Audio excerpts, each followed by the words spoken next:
Next, we're going to combine two things that we know. We're going to combine what we just learned about finding slope from 2 points, and then we're going to combine that with what we learned yesterday about equations of lines. And so what we're going to do is we're actually going to find an equation of a line given only 2 points. So here are the basic steps. First, you find the slope, which we just did. Then you're going to plug in the slope in one coordinate to find the y-intercept. Because remember, to write a line, to write the equation of a line, I only need 2 pieces of information. I need the slope and I need the y-intercept. So we already know how to find one. And so basically, in these examples, I'm just going to show you how to find the other. And then we'll just write the equation with those filled in. Okay, so let's start. It'll be clear once you see examples. Find the equation of the line that crosses through the points 0, 2, and 1, negative 3. So the first piece is to find the slope. So that's what we just did. So I have point 0, 2. And make sure that you're with me on the work and it's neat because there's actually pretty limited space here. Okay, so I need my change in x. And my delta x is from 0 to 1, I go up 1, right? Like from 0 to 1, I'm just going up 1 unit, so this is positive 1. And from 2 to negative 3, I'm starting at positive 2. I'm going down to negative 3, so it's going to be negative 1, 2, 3, 4, 5. Negative 5. Now I'm going to actually just put my slope, I'm going to squeeze it in down here. Delta y over delta x is negative 5 over 1. Negative 5 divided by 1 is just negative 5. And that's my slope. Okay, so here's my slope. So remember, slope is represented by the letter m. Now what I need to do is I need to find b, right? In order to find the equation of a line, I need m and b. So here's what I do. Here's my, right, the equation of a line looks like this. So I have y equals mx plus b. I already know what m is. It's negative 5. Now, here's the thing. I know 2 solutions to this equation. I know that these 2 points can plug into the equation and make a true equation. So in order to find b, what I can do is I can just plug in one of these. I can plug in one of these points and I will be able to, I'll only have b left as a variable, everything else will be numbers, and I'll be able to solve. Let me show you what I mean. I'm going to plug in, so I can choose, I can plug in this point or this point. It actually doesn't matter. I'm going to plug in this one. And so I'm going to plug in 0 for x and 2 for y. And I still don't know b.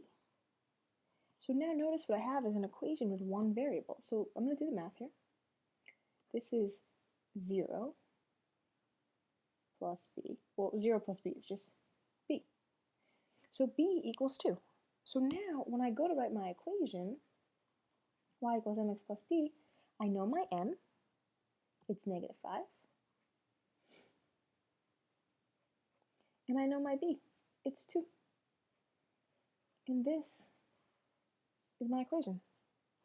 Okay, and the way that I did it, remember, is I found the slope first, then I plugged in one of the coordinates to solve for b, and then I wrote the equation. If I had plugged in this coordinate, I still would have gotten b equals 2. Let me show you again. We're going to start here. We're going to find the slope. And so I have 4, negative 2, and negative 4, negative 4. So let's see what I get. I get the change in x is 4 to negative 4. So that's starting all the way here up here at positive 4, going down to negative 4. So it's going to be negative, and I'm going down. I go 4 units down to 0, another 4 units down to negative 4, total of negative 8. And then the change in y, negative 2 to negative 4. So I start at negative 2.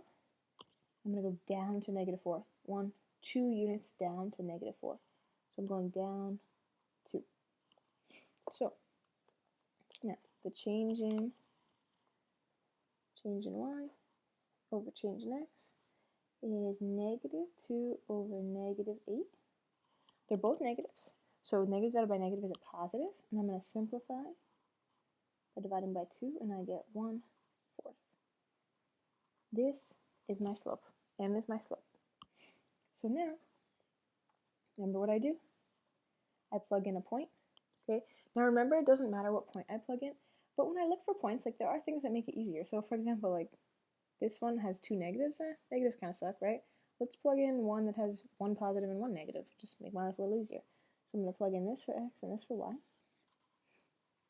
So there's my y equals, my slope is 1/4 times, this is 4 plus b. Okay, so here what I need to do first is 1/4 times 4. 1/4 times 4.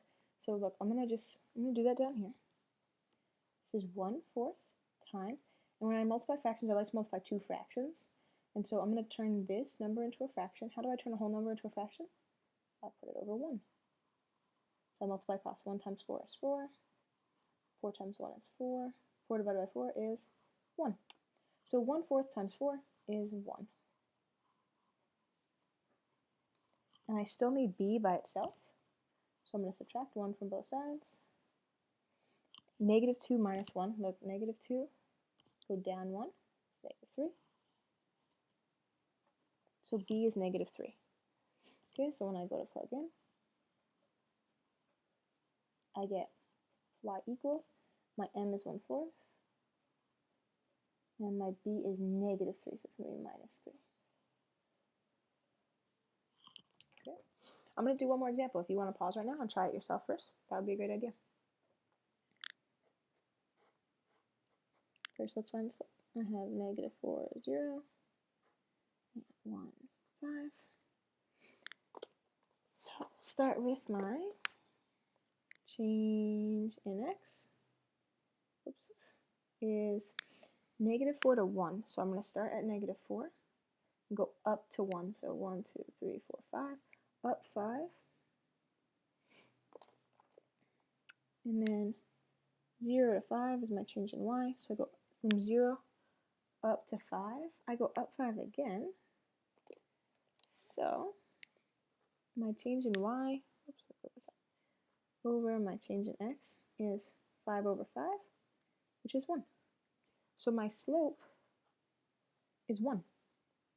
So now I'm going to plug in. And again, like I have choices here. I could choose, right? Like 0 is nice because 0 like makes things easier sometimes, but positive numbers are nice too, right? So it doesn't matter which one I choose. I'll choose this one, I guess. So I'm going to plug in y is 5. The slope is 1. X is 1 plus b. 5 equals 1 times 1 is 1. And then I still need b by itself, so I'm going to subtract the 1. And I get 4 equals b. So my slope is 1, and my y-intercept is b. So it would be y equals 1x plus 4. Now, let's make this look like we kind of like know what we're doing, right? We don't actually write a 1 next to an x, so it would actually just look like this. Okay, and the examples are done. So now it's your turn. Go ahead and find your practice problems on the back of the classwork that you started with.